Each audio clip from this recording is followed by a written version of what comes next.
An arrogant scientist dies in a lab accident and is reborn as a sickly street urchin, but he wakes with a system older than the universe, an ancient interface that speaks in riddles, grants forbidden upgrades, and keeps memories of stars. With a sarcastic, chronically impatient AI god as a tutor, he hunts traces of his past life, unravels cosmic conspiracies, and auctions his absurd upgrades to outwit nobles, demons, and corporate gods. Each bargain cracks reality. Each laugh hides a blade.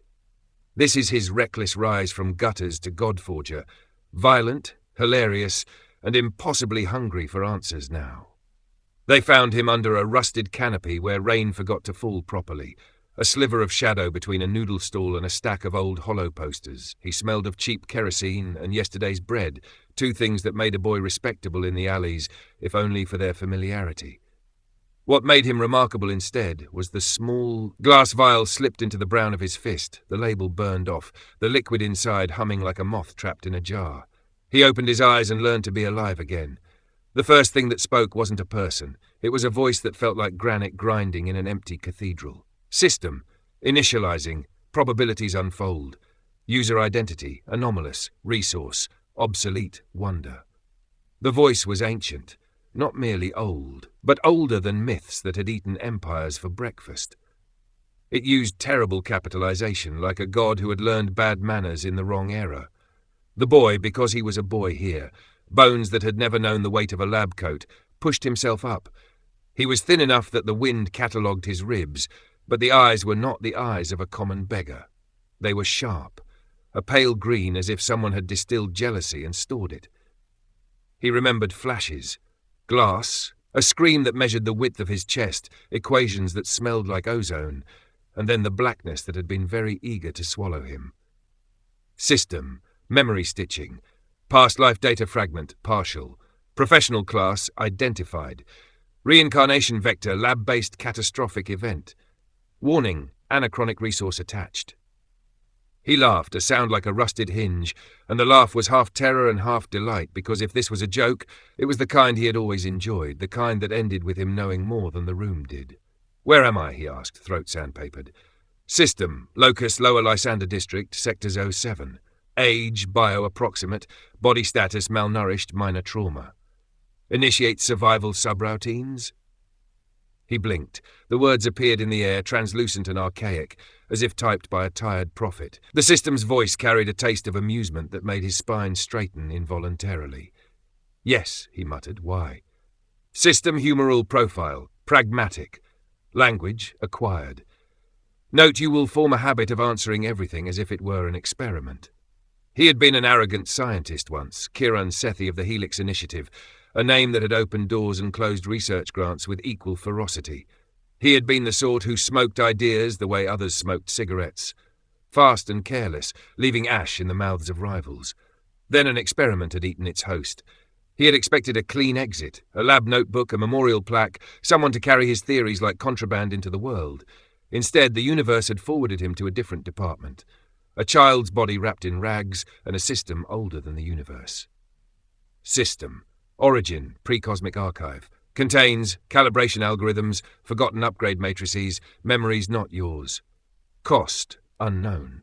Suggestion, do not, repeat, do not, insert upgrade without calculating the waking consequences. Unknown cost, he echoed, tasting the phrase. It was thrilling. It was like falling in love with a bomb. The alley smelled of spice and sewage. A vendor waved a grubby hand. A clockwork rat scurried over a market ad that promised youth elixirs, brand new age, brand new lies. The boy thumbed the vial in his pocket. It had been warm when he'd awoken, as if someone or something had been trying to coax life back into him, like a stubborn plant. "You will require caloric intake," the system informed, unhelpful and immediate, and clothing, and a purpose that does not instantly terminate you. He rose, ignoring how every joint complained like a machine with low-grade oil. The city was a mouthful of light and shouting, of neon signs that sold salvation in flexible installments. He moved with the awkwardness of a borrowed suit. Being a boy slowed thought into hunger-strewn smallness, but the system worked like an engine behind his ribs, stitching his memories into a latticework of leverage. System, initial skill package deployed. Basis, core intellect. Modules, observation plus analysis, synthetic curio. Access, limited. Upcurrency, unknown. Action, seek small tasks for local trust, then scale. He could have stayed a footnote. He could have traded his glass vial for rice and a bed that smelled like other people's history. He almost did. There was a woman by the noodle stall who tied her hair with a rag and priced pity like a merchant. "You look recently dead," she said, blunt as an invoice. "I am recently alive," he countered. The words felt like a bridge across a canyon he might later regret. The system hummed, pleased. He learned quickly how to slip a coin without drawing attention, how to read tremors in a man's fingers and know what he kept in his pocket, how to watch a guard's boot and guess which side his loyalties leaned toward. Observation was not a talent for him. It was a habit, a muscle he flexed until his eyes memorized faces like scripts. System. Suggested initial goal, acquire 10 credits. Method. Barter, bargain, or bind with minor wits. Caution. Avert authority. 10 credits was nothing. It bought a meal that made the world sing again, bought a moment in which he could hold warmth and think of equations as if those equations were friends waiting for him. He took a job that required nimble fingers and disrespect for property lines, repairing a broken synth harp for an old street minstrel who paid with stories and a cigarette. He patched frayed wires, retuned tensioned strings with a dexterity that belonged to a life of microscopes and delicate hands. The old man squinted at him, as if trying to reconcile a memory with the present. "You're clever," the old man said, handing over a small stack of credits. "You'll be brave or dead, kid. Trade-off. I've seen both." Kieran, for his name clung to him like lint, counted the credits in his palm. They felt unreal, like the credit chips in a lab simulation. He could have spent them, but the system interrupted him again, with the kind of timing that suggested impatience bordering on amusement. System. New notification. Anachronic signal detected. Probability of curiousness, high. Recommendation. Invest in information. "You want information?" he asked aloud, because bargaining with a voice that called itself a system required the ritual of speaking. System. Affirmative. Probability matrix. Locally significant event. The auction of broken stars held next week.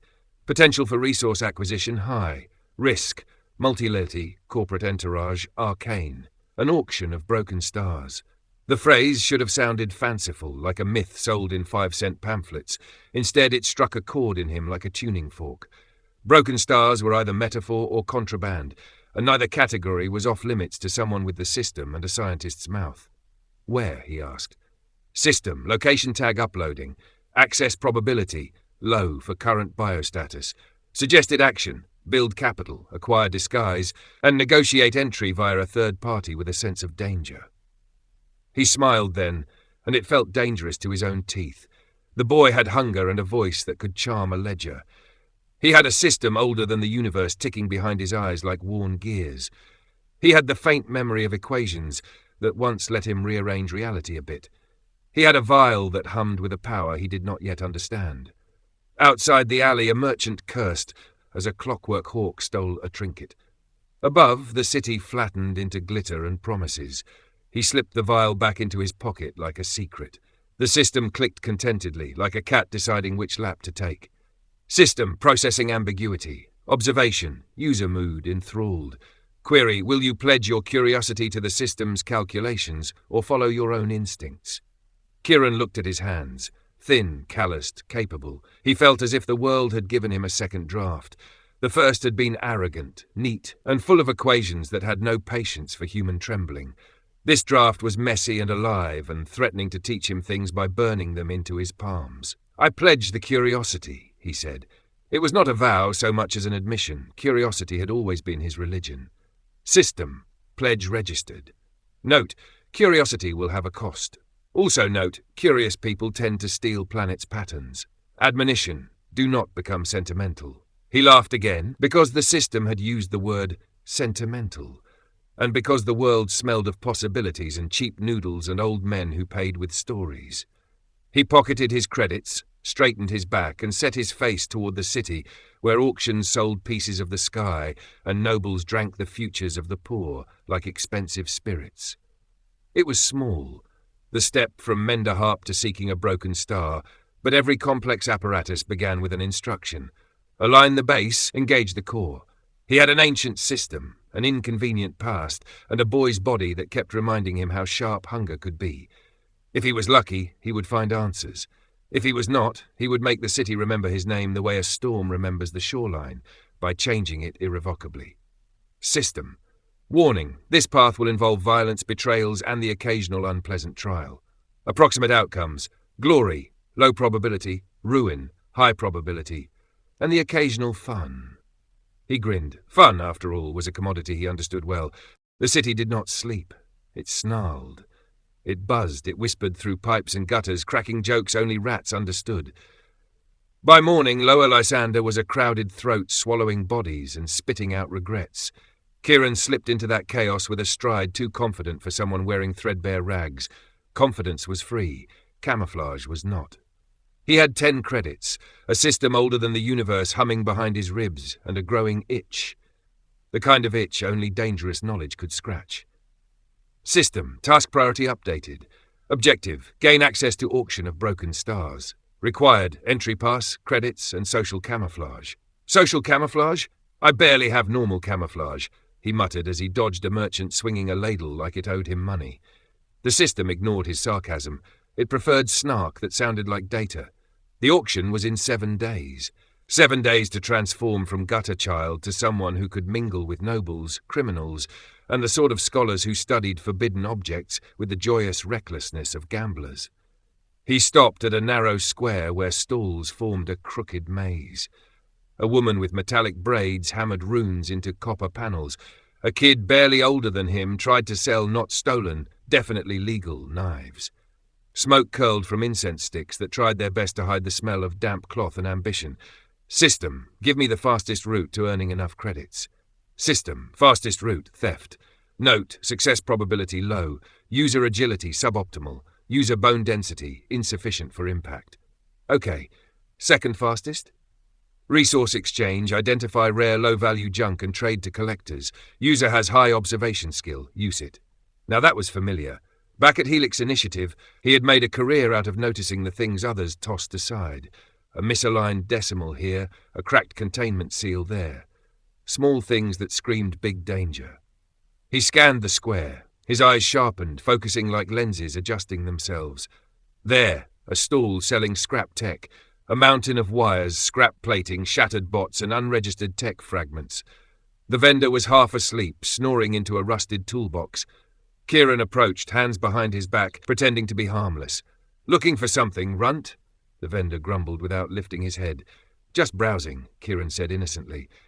Your junk looks promising. The vendor snorted. Buy or get lost. Kieran sifted through the pile. Most were worthless, but then he spotted it. A small cube of matte black metal, no seams, no screws, faintly humming like a trapped heartbeat. Everyone else would think it dead tech. Kieran felt something else. Potential. System. Identified. Null core fragment. Anachronic signature detected.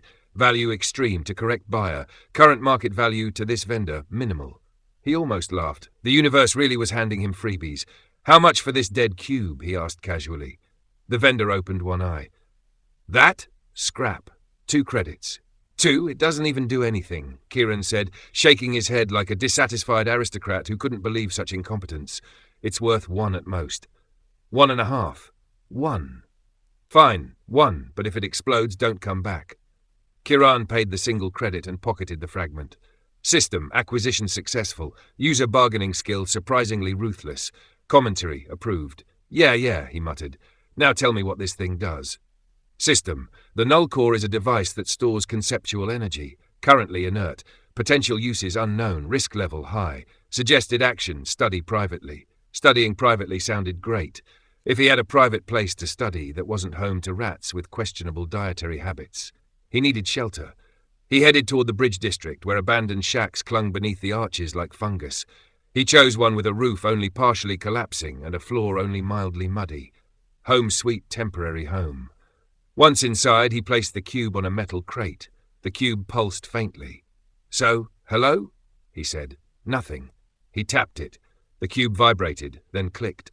Then a voice, soft, fractured and glitching, spilled out, "No more cycles, no more," Kieran froze.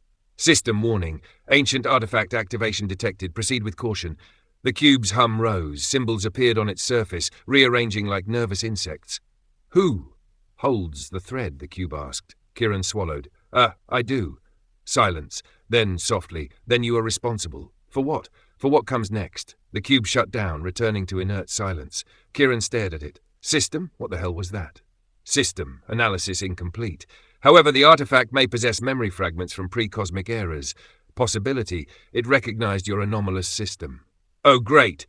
The cosmic relics know me. I'm famous among rocks. Fact check. That is not how fame works. He sighed, rubbing his temples. His small shack felt even smaller now. The cube's brief message had left a strange weight in the air, like responsibility had crawled onto his shoulders without permission. He needed more credits, he needed information, and he needed allies, preferably the kind who didn't stab people for practice. He returned to the square in search of someone dangerous, desperate, or stupid enough to work with him. He found all three in one person. A girl perched on top of a stall's awning, eating an apple with the smugness of someone who had definitely not bought it. Her hair was short, jagged and silver, like she cut it herself with a knife she had stolen from someone she disliked. Her boots were mismatched, her grin was sharp. She noticed him staring. "What, never seen a beautiful disaster before?" she called down. He blinked. "You're very confident for someone hiding from the fruit vendor, chasing you." A man below was indeed searching angrily for someone. The girl dropped down beside Kieran with the grace of a stray cat. "You talk too much. I like that. Means I won't get bored." "I wasn't applying," he said. "Too late, I accept." "Accept what?" "Your partnership." He nearly choked. "I didn't offer one." "But you look like someone with secrets," she said, narrowing her eyes. "And secrets mean opportunities, and I love opportunities." "System, warning, this individual poses a high risk of chaos," Kieran whispered. "Is that your way of saying she's trouble?" "Yes. She is also resourceful and unafraid and loud." The girl leaned closer. "Are you whispering to yourself? Oh, I definitely like you." He sighed. "Fine, what do you want? To make money, to annoy the guards, to do cool crimes?" She shrugged. "Not necessarily in that order." "What's your name?" "Reva," she said. "Thief, acrobat, professional disappointment to my parents." She extended a hand. He hesitated, then shook it. "Kiran," he said. "Cool name. Sounds like someone who either knows too much or wants to." Both were true. Reva nudged him. "You planning something big?" "Why do you think that?" "Because you smell like someone who's about to ruin someone wealthy's day." She wasn't wrong. He explained, vaguely, that he needed entry into a highly guarded event. Not the details, just enough for her interest to ignite. "I'm in," she said instantly. "I didn't." "You need someone who can sneak, steal, distract, and occasionally set things on fire. That's me." System. Her confidence is disproportionate to her survival probability. Kiran gave the system a mental shove. "Fine, you can help." Reva clapped. "Excellent. First step, we need disguises. You look like a broom that learned to walk." "Thanks. And I look like, well, this." She gestured to herself proudly. He eyed the stalls around them. One sold discarded noble clothing, robes with embroidery missing half its threads, jackets with scorch marks, gloves with holes burned through the fingertips. "Let's get clothes that make us look important," Kieran said. "Or at least not like criminals," Reva added. "Isn't that what we are?" "Sure, but no need to advertise." They bartered, negotiated, and when all else failed, stared intimidatingly at a merchant until he agreed to a discount. Soon Kiran had a dark coat and boots that made him feel 2 inches taller. Reva had a half-decent jacket and gloves with silver thread. "You clean up almost nicely," she said, adjusting his collar. "You look like someone pretending not to be trouble," he said. "Good. That's the vibe."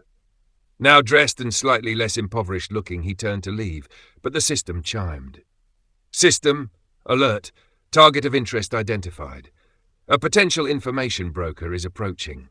A man with a long coat and a scar that refused to heal walked toward them, eyes sharp as razors. He sniffed the air like he could smell secrets. "You two," the man said. "You're planning to attend the auction, aren't you?" Kieran stiffened. Reva reached for a knife. "How do you know that?" Kieran asked carefully. The man smirked. "Because I sell information, and the two of you scream ambition. Also, you bought imitation noble clothes. That's always a giveaway." "What do you want?" Reva asked. "A simple trade." He leaned closer. I can get you an entry pass, but you must give me something rare, something valuable. Kieran exhaled slowly, because rare and valuable was exactly what he had, the cube. And that meant he was about to step into a negotiation that could change everything, or end everything abruptly. He squared his shoulders, heart steady. He needed that pass. He needed answers, and he was willing to risk the cube to get them. Kieran's fingers hovered over the cube as he considered the man's offer. The air in the square smelled of rain, metal, and fried noodles, a mix that reminded him uncomfortably of lab fumes. In another life, he would have calculated the probability of survival in seconds. Now he relied on a gut that had survived on scraps and whispered threats. Riva leaned close. "You going to give it to him or not? Because I can't guarantee I'll hold back if he's lying." Kieran swallowed. "I'll negotiate. Recommendation: verify credibility of target before transfer of anachronic artifact. High risk if unchecked." He looked at the man, scanning every twitch, every shift in stance. He had seen predators in labs before, humans who dressed in white coats but smelled of ambition and rot. This man was similar. "You want the cube?" Kieran asked, his voice calm, carrying the weight of someone who had survived more than a lifetime. The man smiled. "I want access. If you bring me something truly extraordinary, I'll ensure your little friends get invitations. You get in, you learn, you profit. Simple." System. Alert. Potential double-cross detected. Recommended strategy, partial disclosure. Test loyalty. Kieran tilted the cube slightly, watching the way its surface shimmered in the half-light. It pulsed faintly, as if aware of the negotiation. The thought made him smirk. "Extraordinary is subjective. What exactly do you consider extraordinary?" "Ah, clever," the man said. "I like that. I am a connoisseur of rare and impossible things, things others think are myths. I will know extraordinary when I see it." Riva snorted. "Great, vague, exactly what I expected." System. Dronzer has made a social contact with high-risk agent. Probability of successful entry increases with strategic use of artifact. Kieran weighed his options. Handing over the cube entirely was dangerous, but a partial reveal might suffice to prove value without losing control. He could activate its surface, let the faint hum and cryptic symbols glow, but not let the man touch it. A display, not a transfer. "Show me this extraordinary thing," Kieran said, and with a subtle tap, the cube shimmered. Light patterns twisted across its surface, forming shapes that seemed to defy Euclidean geometry. Fractals of stars, timelines, and impossible constellations played across the cube, shifting, rearranging, speaking in a language older than memory. The man's eyes widened, the first crack of genuine surprise in a face otherwise carved from experience. "By the gods, what is this?"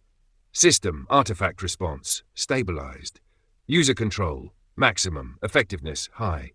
"Extraordinary enough?" Kieran asked, voice teasing. "Extraordinary," the man admitted. You may have a place at the auction.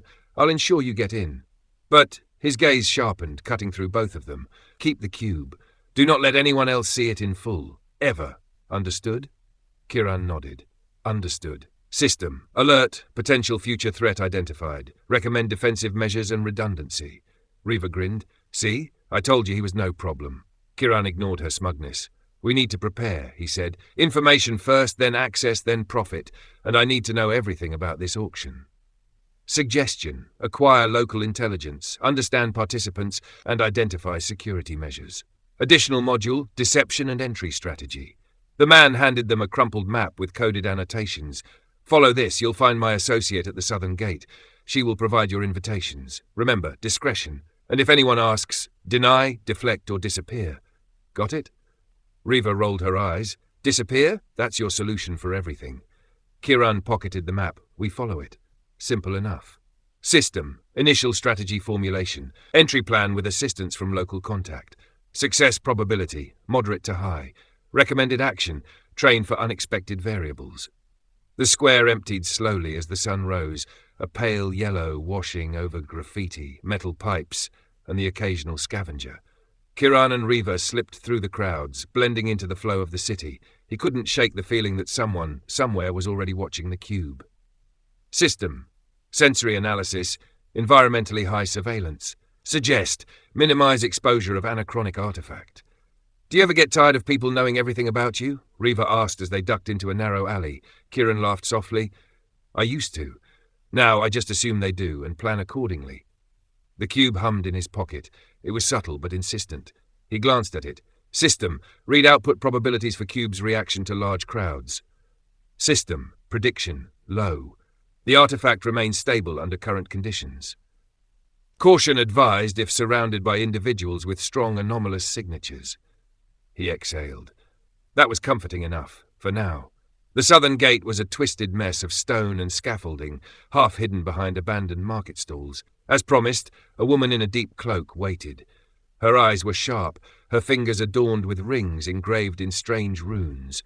She looked like someone who measured loyalty in seconds. "You have the map," she said without preamble.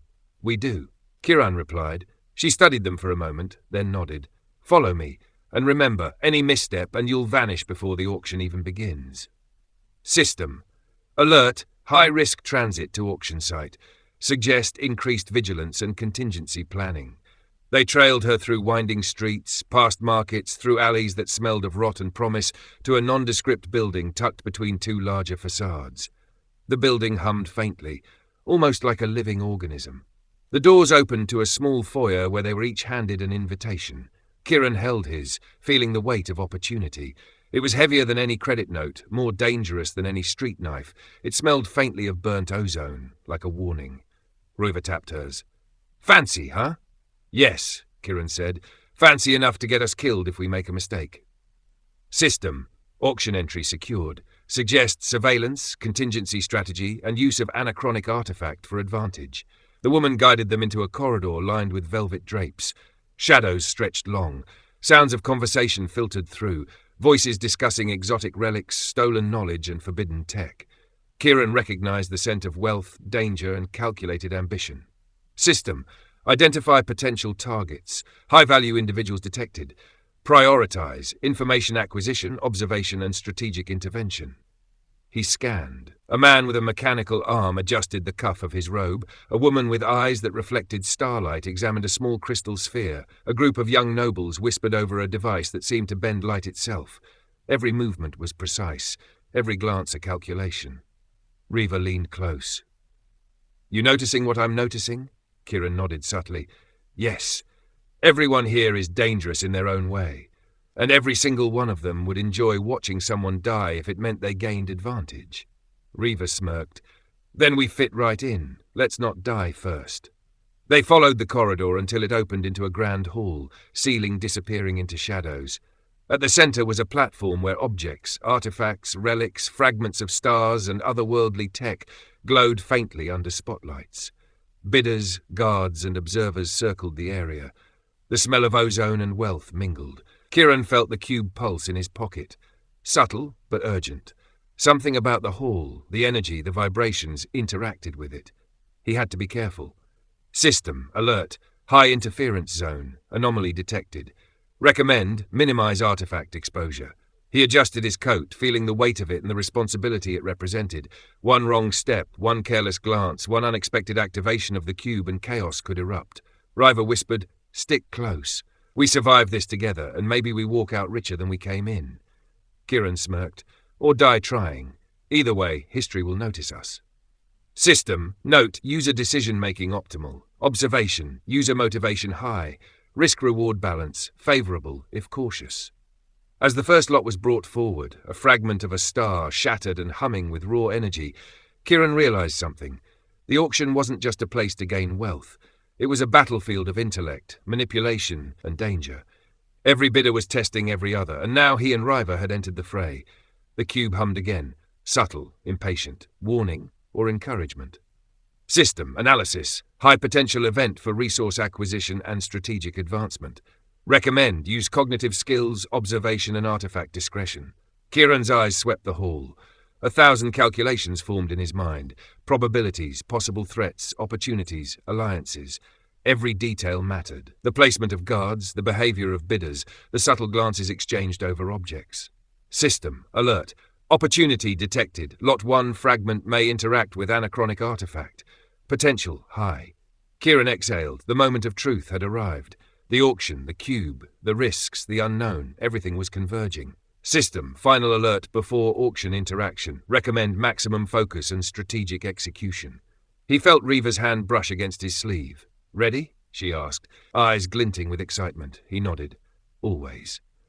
The auctioneer's voice boomed. "Lot 1, fragment of the veiled Estar. Bidding starts at 10,000 credits." Kieran adjusted the cube in his pocket, feeling its faint pulse. Let the game begin. A violet crack split open in the sky above Cale before he even realized the world had turned silent. One moment, he was standing on the shattered plateau where he'd defeated the Echo Warden. The next, every leaf, every pebble, every atom around him froze mid-motion as if the universe had stopped to inhale. A low hum, ancient, metallic, hungry, vibrated through his skull. The system stirred. Primordial directive, locating missing fragment. Warning. Node awakening will force spatial displacement. Cale didn't even have time to curse. Gravity folded in half and slingshotted him into the air. Colours bled backward. Space twisted like wet cloth. And then he dropped. Not onto stone, not onto dirt, but onto something breathing. A massive creature, a serpentine beast with milky eyes and stone-like scales, jerked under him, confused and enraged by the sudden delivery of one human and one ancient system straight onto its spine. Cale rolled, narrowly avoiding rows of teeth that looked carved from glacier ice. "Bro," he muttered as the monster snapped at him. "Why does every chapter of my life come with something trying to eat me?" The beast lunged again. Cale kicked off the ground, the impact cracking it like thin glass, and somersaulted backward. The monster's tail whipped through the air where he had been a heartbeat earlier. Advisory, host life signs elevated. Recommendation, kill target. "Oh, so now you like giving advice," Cale said. "Where was that energy when I was falling through reality?" The beast shrieked, a piercing sound that shook sand from the cavern ceiling. Cale finally took in his surroundings. A colossal underground arena. Circular, glowing runes carved into every pillar. Only one exit, sealed by a door made of pure obsidian. He wasn't alone. Dozens, maybe hundreds of people watched from stone balconies. Some wore armor, others wore shackles. None looked friendly. A gong sounded. A booming voice echoed from above. "The new challenger has arrived. Survive the first trial and earn the right to keep your name." Cale stared upward, blinking. The crowd erupted. The monster charged. "Bro, keep my name. I only just reincarnated into it." He dodged left, skidding across sand as the creature's jaws smashed into the wall. Stone exploded. Dust filled the air. Cale lifted a hand. "System, give me something." Primitive combat module. Online. Error. System fragment missing. Functions severely limited. Limited or not, energy pulsed through him and Cale launched forward. His fist slammed into the monster's jaw, forcing its head sideways in a thunderous shockwave. The creature rolled across the arena, carving trenches into the floor. But the beast didn't stay down. Its scales writhed. Bones cracked. It grew bigger. Cale exhaled. "I hate this place already." The crowd loved it. The monster lunged a second time. Faster, fueled by whatever dark rune magic whispered in the arena walls. Cale ducked, grabbed a scale, climbed its body like a ladder, and vaulted onto its head. The creature bucked wildly. Scanning target. Weakness, internal core beneath skull ridge. Perfect. Cale slammed his palm into the ridge. The shockwave surged down his arm, lighting the beast's skull with cracks of blue fire. The creature screamed, writhed, then collapsed in a cloud of dust. Silence. Then cheers. Cale hopped off its body, brushing sand off his clothes. That better count as passing the trial. The obsidian door rumbled open. 2 armoured guards stepped out. Masks covered their faces, but Cale felt their killing intent like cold water down his spine. One guard spoke. "Challenger, the Master Overseer requests your presence immediately." Cale blinked. "That's quick." "Refusal is death," the other guard added politely. "Lead the way, then," Cale said with a shrug. As they escorted him through tunnels lined with torchlight, Cale whispered to the system. "You better explain what that spatial displacement was." Fragment identified. "This facility contains the first piece of the primordial node." Cale's eyes widened slightly. "So this is where one of your missing parts is?" "Affirmative. Host retrieval is mandatory. And I suppose they won't just give it to me." "Correct. Violence probable." Figures. They emerged into a vast throne chamber. Gold, marble, obsidian. Banners depicting chained stars hung from the ceiling. At the far end, a thin man reclined on a black throne. The Master Overseer. Eyes the colour of dying suns regarded Cale with amusement. You dropped into my arena unannounced, the Overseer said, voice dripping with superiority. Yet you entertain me. Few slay a Reaver serpent without losing limbs. Cale shrugged. It tried to bite me. I'm not a fan of that. A few watching nobles murmured. The Overseer leaned forward. There is something wrong with you, boy. Something ancient. Something older than our archives. Cale felt the system pulse. Warning, host identity being probed. The Overseer lifted a hand. Runes ignited behind him, massive glyphs circling like orbiting moons. Permit me to test a theory. Cale stepped instinctively backward. No need to test anything. I'm just a guy who fell into the wrong hole. The Overseer smiled. It was not a request. A beam of red energy struck Cale in the chest. His vision flashed white. His bones vibrated. His veins screamed. But something else screamed louder. The system. Ori scan detected. Defensive protocol engaged. Primordial lock activated. Cale felt heat burn through his sternum, not pain, power. A sigil flared on his skin, glowing like a star cracking open. The red beam rebounded, shattering one of the Overseer's floating runes. The entire hall gasped. The Overseer's expression lost its smug calm for the first time. Impossible. Cale exhaled smoke. Yeah, I get that a lot. The Overseer rose slowly from his throne. You are connected to something beyond this world, something even I am forbidden to touch. Cale clenched his fists. Then don't touch. But the Overseer smirked. Oh, I plan to do far more than touch. We have spent centuries hunting the fragments of the primordial node. We believe them lost. Cale's pulse spiked. He knew that word. He'd heard it in the system's whispering. Primordial node. The heart of the system. The oldest mechanism in existence. The thing that made his reincarnation possible. The Overseer's eyes gleamed. And now, one has come to me willingly. He snapped his fingers. Chains of pure energy shot from the floor, coiling around Cale's arms and legs. He slammed both feet into the ground, trying to resist, but the chains dug in. Host movement restricted. Emergency override failing. Cale gritted his teeth. The Overseer walked closer, lowering his voice. You will submit. I will peel the fragment from your soul like skin from fruit, and when I rebuild the primordial node, I will become the architect of this universe. The chains tightened. The system's voice trembled. Something Cale didn't know it could do. Host! The fragment is awakening. Cale's vision blurred. Reality tilted. Power churned in his chest like a storm breaking its cage. Good, Cale whispered through clenched teeth. Let it wake. The Overseer froze. A crack, thin as hair, opened in the air above Cale. Violet light bled through. The system spoke one last time. Host! Brace for partial integration. Cale's eyes burned as the fragment inside him ignited. The chains shattered. The chamber exploded with wind. The nobles screamed. The Overseer stumbled back, shielding himself. Cale rose through the cyclone of energy, every rune in the room flickering violently. A slow grin spread across his face. Round 2, he whispered, is going to be fun. Wind howled through the throne chamber, like a hungry beast trying to escape Cale's body. Energy bled from him in ribbons of violet light, twisting through the air and cracking the marble tiles beneath his feet. It wasn't just power, no. It was memory, age, and will. The will of something older than the universe itself. Every noble in the chamber had dropped to their knees. Some clawed at their faces. Others trembled so violently they looked moments away from shattering. Even the armoured guards who escorted Cale earlier had collapsed, helmets vibrating from the pressure. Only 2 figures remained standing, Cale and the Master Overseer, though even the Overseer's composure was cracking. His eyes flickered between awe and fury. Impossible, he hissed, shielding his face from the violent currents. How can a fragment react to a mortal vessel? It should have crushed you. Cale didn't answer. He couldn't. He felt as though his mind had been shoved into a cosmic whirlpool.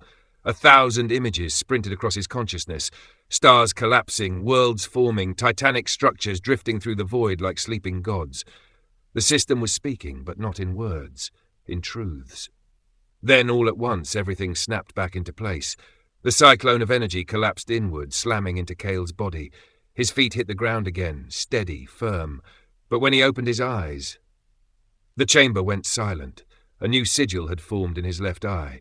Not drawn, not glowing, existing. A geometric pattern that shifted each time someone blinked at it, as though refusing to be fully perceived. Cale exhaled. Okay, that felt like swallowing a comet.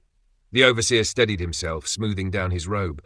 You dare to joke, now after awakening a primordial fragment? Kale shrugged. What do you want me to do?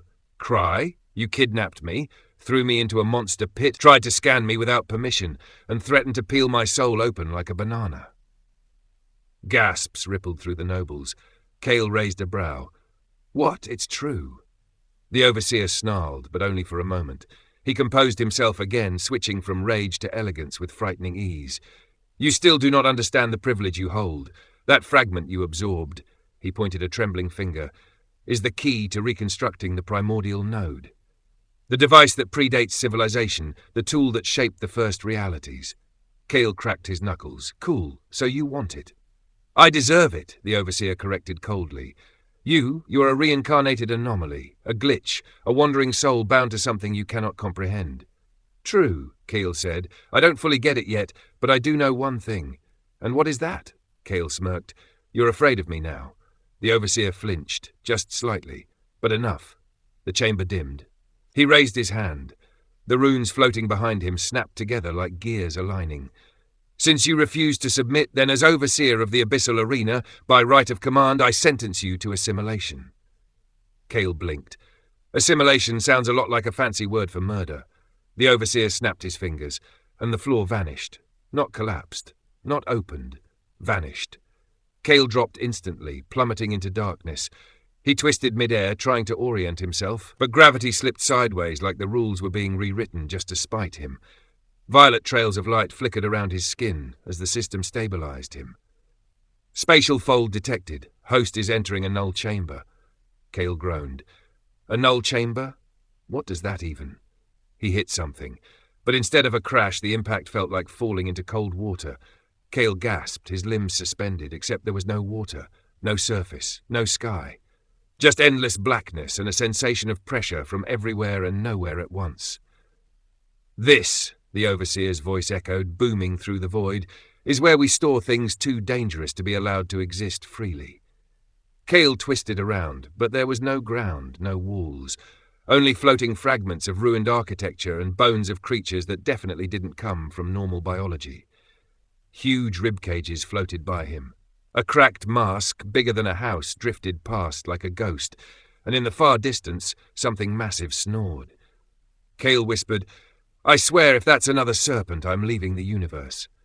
The overseer's voice continued, amused now. Inside the null chamber, your powers will be unstable. The fragment will fight you, the system will be wounded, and you will be forced to face beings discarded by ages long forgotten.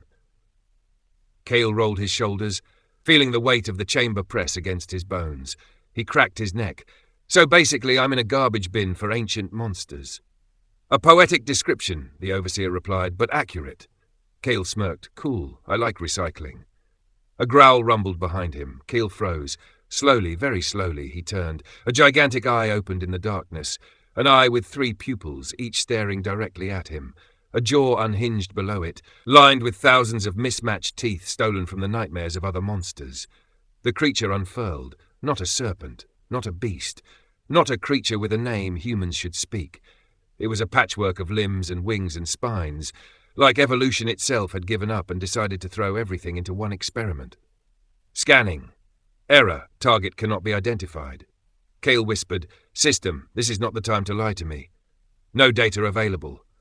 That's worse. The creature lunged. Kale shot upward, dodging its gaping maw by a hair. The impact rippled through the chamber, sending shockwaves that distorted the fragments drifting around them. He extended his hand, energy crackling instinctively. But instead of the clean blue glow he expected, the energy sputtered. The system warned him. Fragment integration at 12%. Abilities unstable. Kale dodged another swipe, flipping across a floating slab of marble that once belonged to a castle wall. Fantastic, he muttered. I'm a cosmic USB drive that didn't finish installing. The monster lunged again, but this time Kale acted first. He aimed for the 3-pupil eye. His fist connected. The chamber flashed white. The monster roared, stumbling back hard enough to break floating debris into dust. Kale shook his hand. Okay, that hurt. Note to self, cosmic monster eyes are not soft. The creature hissed, if that sound could be described as a hiss, and its body contorted, sprouting an extra limb just because it felt like it. Kale's eyebrow twitched. A new limb? Seriously? Bro, stop DLC updating yourself mid-fight. The beast charged again. Kale dodged left, barely, but a second limb clipped him, sending him tumbling through the void, smashing through a floating throne and ricocheting into a cluster of shattered pillars. He groaned, rolling onto his hands and knees. The Overseer's voice echoed, "Do you see now? Even with a fragment, you lack discipline, knowledge, purpose. You were not chosen, you were accidental." Kale spat blood and stood. "I was accidental in my old world too, still outlived all the smart guys." The system pulsed faintly. Host vitality dropping. Suggest retreat. Kale laughed weakly. Yeah?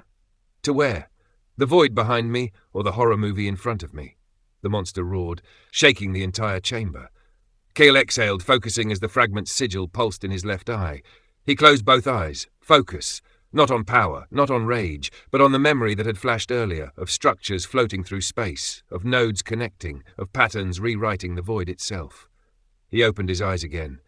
The chamber trembled. The sigil in his left eye rotated, clicking into a new alignment. And suddenly, Kale understood. Not everything.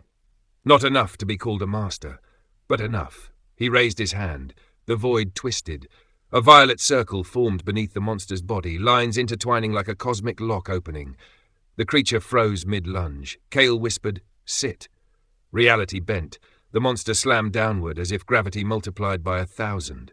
It screeched, thrashing violently but unable to rise. The floating debris shattered under the force of its collapse. Kale stepped forward. The Overseer's voice cracked with disbelief. That is a primordial restraint. You shouldn't." "No mortal should," Kale smirked. "Guess I'm built different." The monster roared again, but its body was pinned, unable to move as the sigil tightened like a vice. Kale touched its forehead. Violet energy surged. The creature dissolved, its mass reduced to motes of black dust swallowed by the chamber. Kale exhaled heavily. His limbs shook. His heartbeat thundered. But he stood tall. "System," he whispered. "Status. Fragment integration, 17%. Host capacity increasing. Warning, Overseer preparing additional threat." Kale turned far above through a tear in the chamber. He saw the Overseer staring down in horror. "You are becoming far too dangerous," the Overseer whispered. Kale grinned up at him, eyes glowing. "You haven't seen dangerous yet." The Overseer snapped his fingers, and dozens of new rifts opened around Kale. He sighed. Kale didn't get a single breath before the rifts opened. 1, 2, 10, 30. The null chamber split apart like a cracked mirror, each fracture revealing a different nightmare clawing to escape.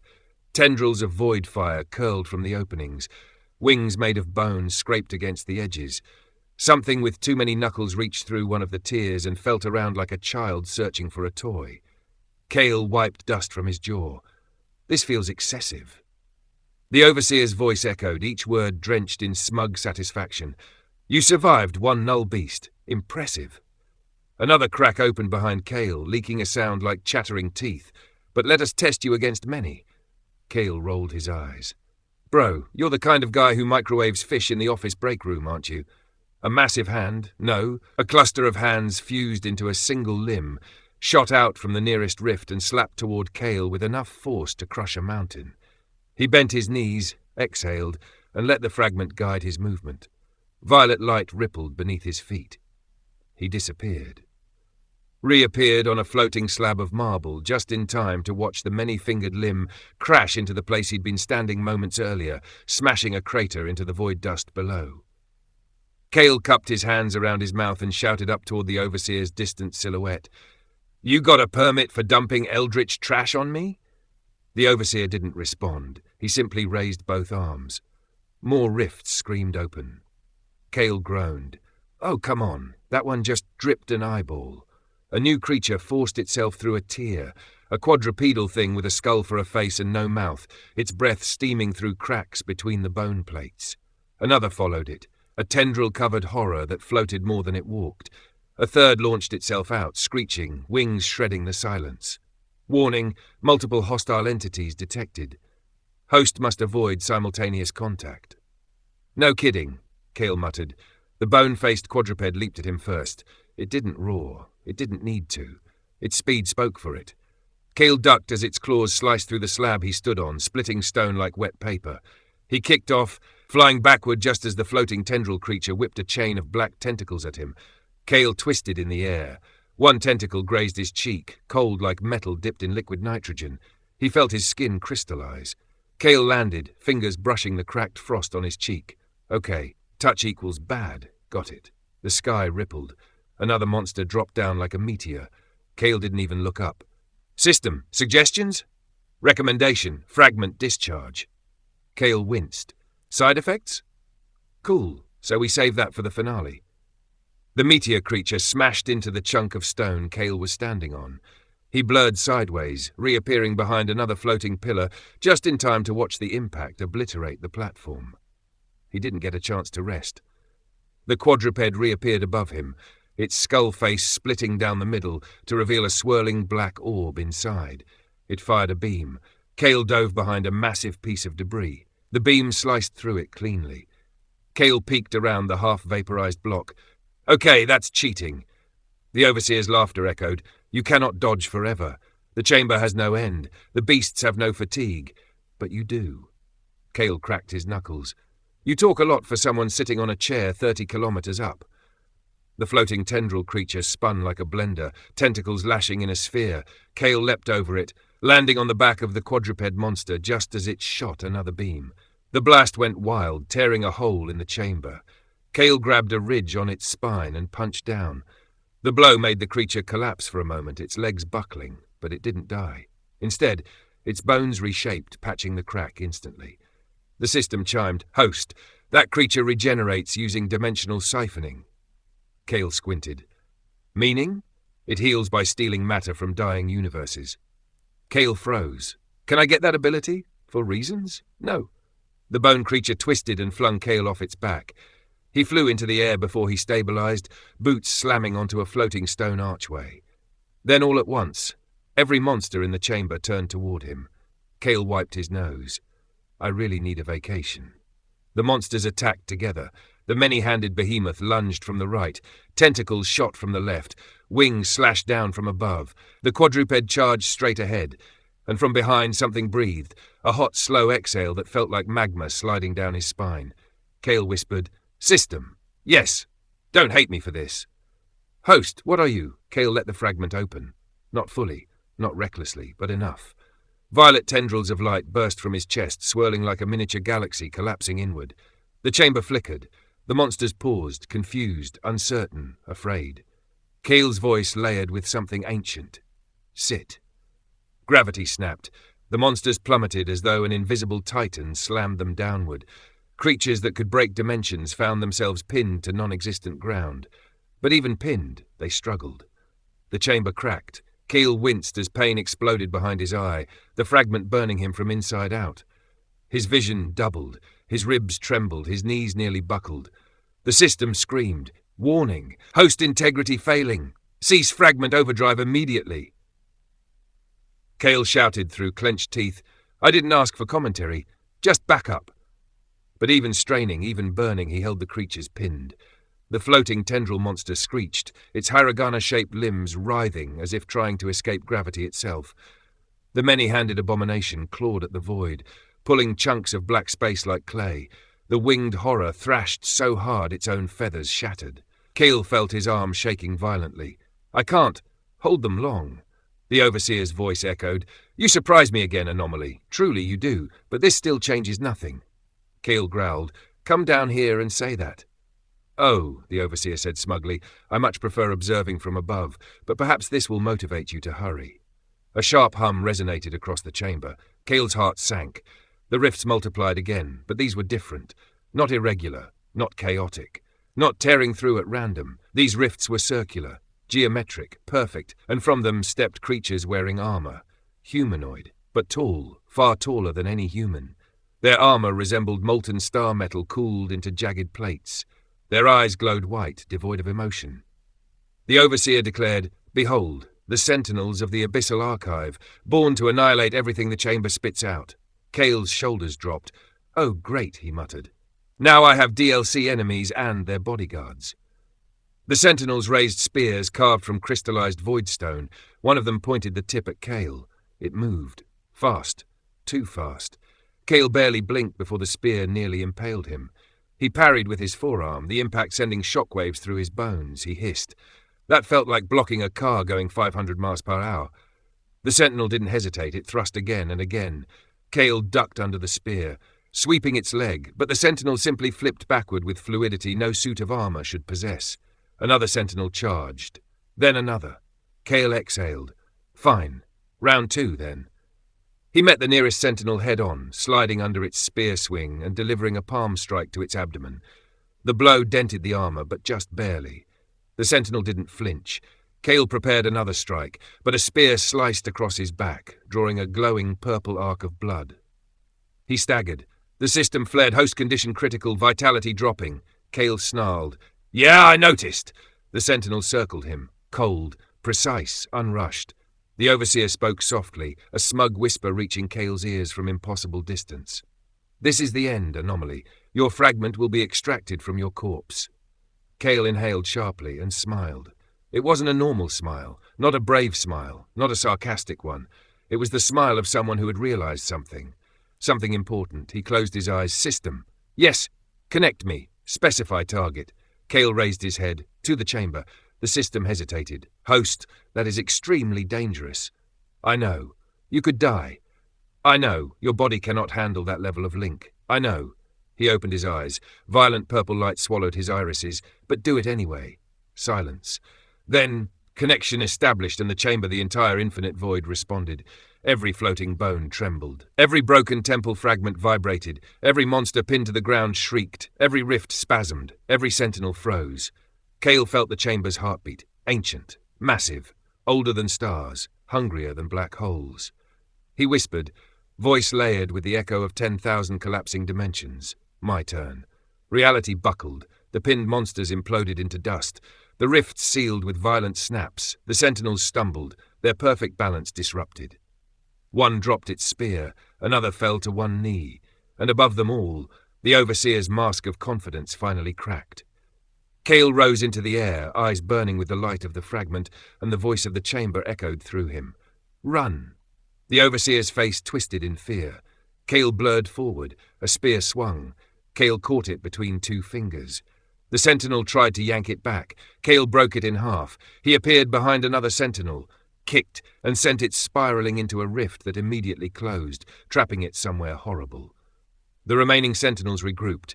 Kale cracked his neck. Round 3, he said, starts now.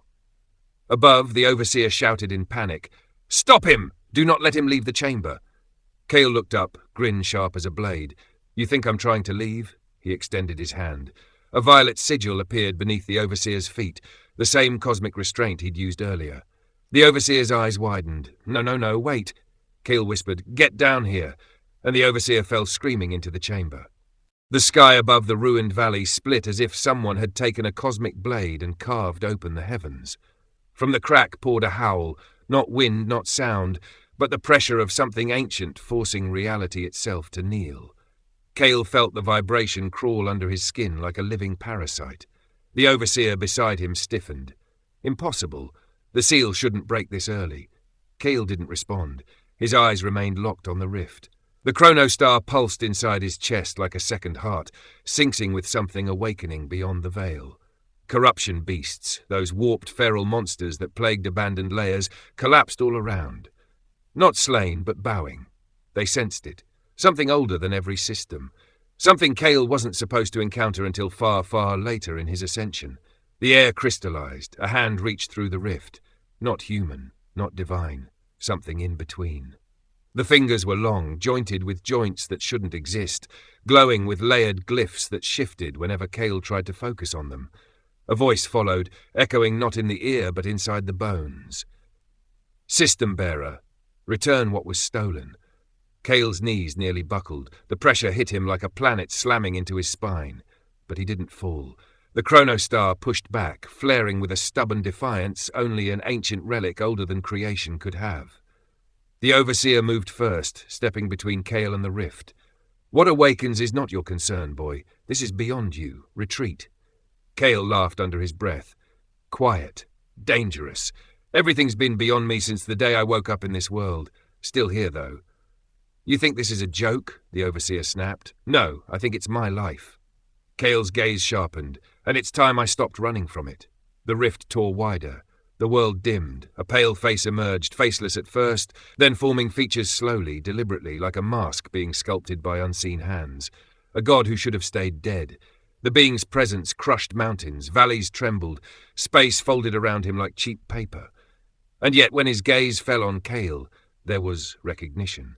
You carry the primordial node's last spark. Cale swallowed hard. You mean this thing inside me? The god tilted its half-formed head. No, I mean the shattered throne your soul once sat upon. Cale blinked. I'm sorry, what? The overseer cursed under his breath. He doesn't need the truth, he needs containment. But the god ignored him. You were a fragment, a remnant, a child vessel. Before your death in your previous world, the spark fled to your collapsing soul and hid. Cale's heartbeat spiked. Meaning, you are the next claimant to a throne older than me. The world froze. Even the overseer's expression cracked. Cale stood still for 3 full seconds, processing, rejecting, accepting, then rejecting again. A throne? Him? A claimant? He sold SIM cards back on Earth. He argued on YouTube comments. He streamed games on weekends. A throne didn't fit anywhere in that resume. Yeah, I'm going to need more explanation, Cale muttered. But the god's voice deepened. Return the chronostar. Surrender the throne fragment. Your existence is an anomaly, an error, an insult. The overseer stepped forward, manifesting his staff. You will not speak of the bearer like that. A single flicker of divine pressure slammed him into the ground, cracking the earth in a radius of 100 meters. Cale jerked back. Hey, don't kill him! The god leaned closer. You misunderstand. I am not here to kill. I am here to rewrite. The chronostar pulsed violently. Cale felt something break open inside his mind, another memory shard, just like the one he absorbed earlier. But this one wasn't a memory of technique. It wasn't knowledge. It was a scream. A cosmic scream. A memory of a throne collapsing, stars dying like candles, 12 gods kneeling, a silhouette, his silhouette, standing atop a dying universe. He grabbed his head. Ach! Cale! The overseer shouted, struggling to pry himself from the crater. The god extended his hand toward Cale. Time shattered. Every movement felt delayed, echoing, fractured. Cale saw infinite versions of himself being erased, past, present, future, all overwritten, all replaced by blank silhouettes. He forced air into his lungs. He needed power. He needed something, anything, to push back. The chronostar responded. Primordial system alert. An external entity is attempting to overwrite user. Do you permit full defensive awakening? Warning. Full awakening may cause irreversible mutation. Cale didn't hesitate. Yes! The world detonated. Light exploded from his core. Glyphs he'd never seen before spun around him like orbiting planets. Fragments of forgotten divinity pulsed in his veins. The god's hand halted in midair. Impossible. The fragment is stabilizing? Cale's voice rose, layered, distorted, as if 2 versions of him spoke at once. I said, don't touch me. The blast fired. Reality shook. The god staggered, actual shock filling the half-formed face. You awakened an authority too early. Cale wasn't listening. The power coursing through him felt like molten stars, overwhelming, intoxicating, terrifying. He didn't control it. He barely rode the surge. The overseer shouted from behind him, Cale! Do not unleash another pulse. You'll collapse this entire dimension. The god regained its balance and snarled, no longer calm. So be it. If the throne fragment will not return willingly, I shall tear it from your corpse. The rift widened again. A second figure began emerging, another god or something worse. Cale's instincts screamed. He planted his feet, raising his hand, letting the chronostar channel a second surge, stronger, brighter, more unstable. But then, a voice whispered behind him. Not the overseers, not the gods, something older, something familiar. Child of the fallen throne, do not waste the spark. A hand touched his shoulder. A shockwave rippled through the entire valley. The rift froze. The gods froze. Even time hesitated. Cale turned and his throat tightened. A girl stood behind him. White hair that glowed with starlight, eyes like twin galaxies collapsing in slow motion, bare feet hovering above the ruined earth. Her presence was gentle but suffocating, warm but terrifying. He recognized her instantly, not because he knew her, but because she existed in the broken memories he had recovered earlier. The being who once sat beside the figure on the throne. The one who watched the universe burn and smiled. She whispered again, voice soft but commanding, "Move, Kale." He obeyed before thinking. She raised her hand, one gesture, just one. The rift slammed shut like a door being forced closed. The gods' voices echoed in horror. You were erased. How did you return? You should not exist. Her smile widened, sweet, innocent, terrifying. Neither should you. A flash, silence. The rift vanished entirely. Kale staggered, almost collapsing. The chronostar dimmed, retreating into a dormant pulse. The air returned to normal. He blinked. Who are you? The girl floated closer, hands clasped behind her back, like a child about to ask for candy. I have had many names, she said softly, but the one your past self used was... She touched his chest where the chronostar rested. Astrea. Kale swallowed. And what exactly are you? Her smile sharpened. Your former executioner. Kale froze. The overseer climbed out of the crater, panting. No, this is bad. This is very bad. She shouldn't be awake.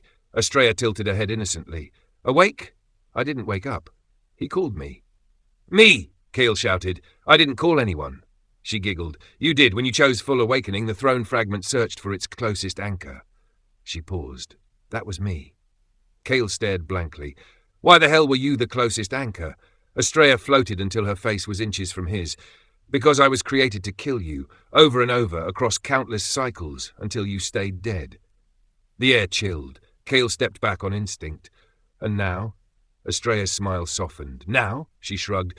Now I suppose I'm your guardian. The overseer nearly fainted. Kale pinched the bridge of his nose. Why does everything in my life escalate so fast? Astrea looped her arms around his neck casually. Because you're fun. Kale's eye twitched. Can you not cling to me like that? No. And why not? She whispered against his ear. Because the next god to step through the veil will try to erase you first, and I dislike sharing my target. Kale paled. Target? Astrea giggled again. Not anymore. Now, you're something else. What? She met his eyes. Stars swirled inside them. My reason to kill an entire pantheon. Kale felt his blood run cold. The overseer muttered, Oh, for the love of we are doomed. Astrea beamed. Chapter 7, she whispered playfully. No, this is where the real story begins. Kale exhaled slowly. Of course it does. And far above them, unseen in the fabric of reality, another rift silently opened. Another god watched, smiling. The war of the throne had begun. The realm didn't settle after the rift closed. It brooded. The sky above Kale flickered in and out like a dying bulb, shadows bleeding through folds of light. Even the ground trembled, as if the land itself was whispering warnings under its breath. Kale stood still, heart pounding, the aftershock of the chronostar's awakening fading, but not gone. It thrummed deep inside him, cautious, waiting, listening. Astrea hovered beside him, bare feet still never touching the ground. Her expression was childlike, but her eyes, those swirling galaxies, never stopped scanning the fractured sky. The overseer wiped the blood from his lips as he approached. We have minutes. Maybe less. The Pantheon never ignores a breach this large. Kale turned sharply. Pantheon? As in, gods plural? Yes. The overseer's jaw tightened. The 12 who should have stayed dead, the same ones your spark used to share a throne with. Kale threw his hands up. Great. Fantastic! I reincarnated for peace, maybe a second shot at life, and instead I get cosmic debt collectors. Astrea giggled. Oh, Kale, they don't want to collect, they want to erase. Thanks. Very comforting. Kale rubbed his temples. So what's their problem with me exactly? The overseer exchanged a glance with Astrea, one filled with dread. Astrea answered first, voice soft as velvet and sharp as knives. You once belonged to a throne that ruled everything beyond the systems. When the throne collapsed, the Pantheon stole the fragments. But one piece escaped. She tapped his chest, the one hiding inside you. Kale stared down at her hand. So I have something they want? No, Astrea corrected. You have something they fear. A hush fell. The wind stilled. The world listened. Kale's shoulders sagged. Wonderful, I'm the cosmic boogeyman now. Technically, Astrea chirped, you were the cosmic executioner's target, but now I like you, so you're safe. The overseer pinched the bridge of his nose. She wasn't reassuring you, boy, she was warning you. Kale folded his arms. Then you two better start giving me useful information, because if these gods come knocking, they already have. A voice echoed from the horizon. Not loud, not angry, but layered, like 12 people speaking through one throat. Cale froze. A ripple of distortion spread across the sky, warping clouds into spirals. Shadows twisted into shapes resembling hands, wings, and things that had neither. A silhouette stepped out of the distortion, a man-shaped outline made of midnight. No face, no features, just an absence of light. Estrella's expression changed instantly. Her smile faded. Cale didn't like that. When a girl who casually shut a god's face in a cosmic doorway stops smiling, something is wrong. The overseer whispered, pale, "A herald." Cale blinked. "A herald? Like a messenger?" Estrella shook her head. "No, a herald is a punishment. When the Pantheon doesn't want to waste effort on killing someone directly, they send him." Cale frowned. "So, a cosmic hitman? Worse." Her voice dropped. "He erases things so thoroughly even memory flakes can't revive them." The herald took another step, the world bending around every movement. "Bearer of the fragment," it intoned, "the Pantheon summons you. Come quietly." Cale laughed, a short, incredulous sound. "Me? Walk into the god's base, without a plan, without even breakfast?" The herald didn't react. Estrella floated in front of Cale, shielding him with an almost casual stance. "You shouldn't be here, little herald. Your masters are desperate." The herald paused. "Estrella," her name came out like a glitch, warped, overlapping, wrong. Estrella smiled again, this time sharp enough to cut reality. "Yes, I live." Annoying, isn't it? The herald tilted its head. "Your erasure protocol failed." "Yes," she replied cheerfully, "because the throne fragment woke me up, and now you can't touch him." Cale looked at her sideways. "You are the one who can't be touched?" She shrugged. "I was made from the throne's shadow. Erasing me is like trying to erase darkness. Good luck." The herald's shape shifted, growing tendrils of shadow that reached toward Cale. Estrella raised her hand lazily. Reality tore. Not like the rift earlier, not a dimensional tear, but like paper ripping away from ink. The herald's tendril disintegrated. Cale stared. "Okay, that was impressive." Estrella leaned close, whispering, "I'm not using even 3% yet." Cale coughed. "Don't say that like you're in an anime power-scaling video." "I like anime," she said innocently. The herald stepped forward again. Estrella tensed. "Cale," the herald said, "your presence threatens balance. The Pantheon will not allow the spark to awaken." Cale raised a hand. "Wait. Pause. Why are all of you so obsessed with this spark? It's just a shiny star thing." The overseer barked a humorless laugh. "Boy, that shiny star thing once commanded all of creation's systems. It chose who could have power, who could ascend, who could evolve. You are holding the oldest authority in existence." Cale blinked. "So I'm basically a walking admin panel?" Estrella clapped. "Exactly." Cale groaned. "I didn't even like being the mod of a Discord server." The herald ignored the chaos. It extended a hand again, this time not hostile, but almost gentle. "Come, the Pantheon will judge your existence."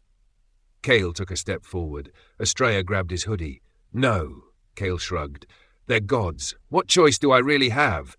If I don't go, they keep sending hitmen like Mr. Voidboy here." The herald tilted its head. "Accurate."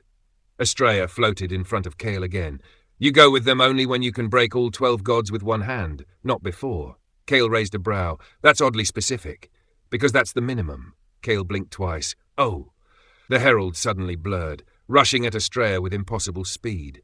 Estrella didn't move.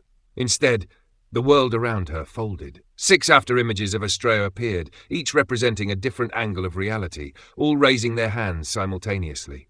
The herald collided with the distortion and froze mid-air, suspended like an insect trapped in amber.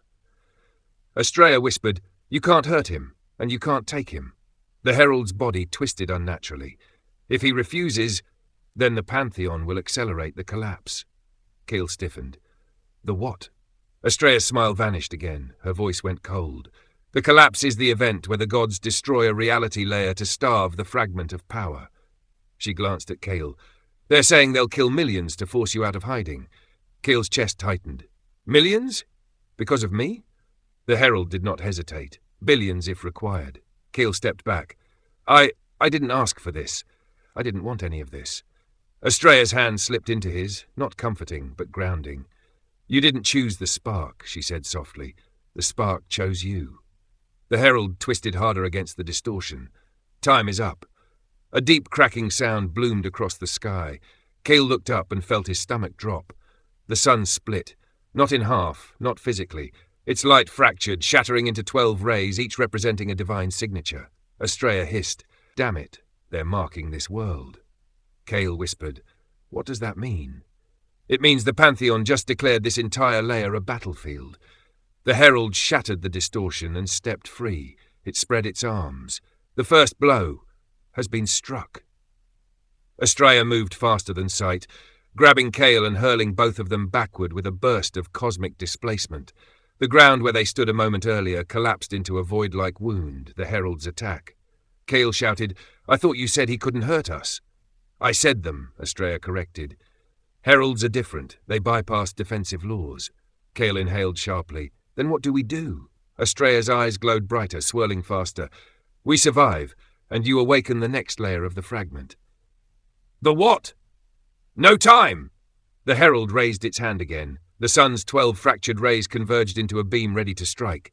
Estrella shoved Kale behind her and lifted her palm. Reality bent. The beam hit. The explosion erased the valley. When the dust cleared, Estrella stood unmoving, hair whipping wildly, expression calm, arms shielding Kale completely. Kale gasped, "Estrella, you!" She looked over her shoulder and winked. "See? Guardian." But her voice trembled. Behind her back, where Kale couldn't see, cracks spread across her arm, glowing like fractured starlight. The herald watched silently. "The Pantheon gives you one more chance, Kale." Kale pushed past Estrella, fury surging despite the terror. "I'm done running. I'm done hiding. If they want my head, they can come take it themselves." The herald paused. "Noted." Estrella whispered urgently, "Kale, don't provoke them." But it was too late. The herald turned. A final rift opened, massive, towering, dripping with divine malice. 12 voices whispered from the crack. "So the claimant resists. Then let the war continue. Prepare the Pantheon's descent." The herald stepped into the rift, and the rift sealed. The world went silent. Kale exhaled shakily. "Okay, that was a lot." Estrella grabbed his face with both hands, glaring. "Don't you ever tell gods to come and take it. That's how universes vanish." Kale sighed. Well, too late now. The overseer stepped forward, robes half burnt. He stared at Kale with a mix of fear and awe. "Boy, you have just declared war on the Pantheon." Kale looked up at the fractured sky. Good, because they declared war first. Estrella floated beside him, eyes glowing faintly. "So what now?" she asked. Kale clenched his fists. "Now we make sure they regret it.